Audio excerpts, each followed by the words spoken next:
It's your friendly math tutor, Miss C here, to determine what the vertex of this quadratic function is and whether or not the vertex represents the maximum or the minimum point on this graph.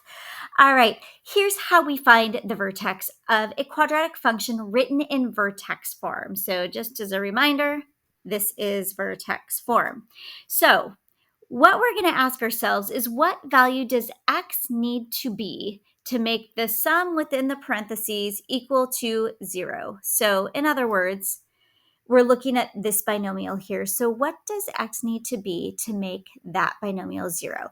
So in this case, x needs to be 5. So 5 minus 5 is 0. So that is how we find the x-coordinate of the vertex.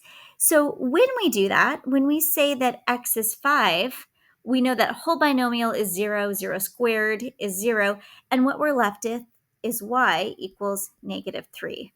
So we now have an x value and a y value, so we know that our vertex is 5, -3. Now, the next question is whether or not this vertex represents a maximum or a minimum. So we need to look at the a value, or the leading coefficient, which there's nothing there. And in math, you might remember, if there's nothing there, what is secretly hidden is 1. So we would say that the leading coefficient is 1. Sometimes we say a equals 1.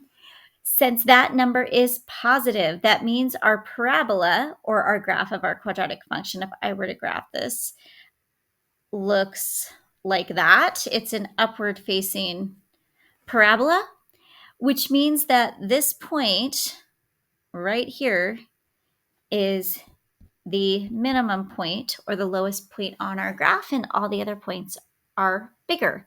So this represents a minimum. As a side note, just one other thing. The other cool thing about parabolas is, if I were to draw a line down the very middle of this sketch and I were to fold my graph on half on that line, the graph would fold onto each other because it's symmetrical. So parabolas also have something called a line of symmetry. And the line of symmetry is a vertical line. Sometimes we call it an LOS.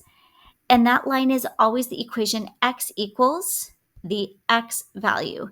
So that is the line of symmetry. So that's something else you might be asked when you are talking about the vertex and the minimum or maximum with respect to a quadratic function.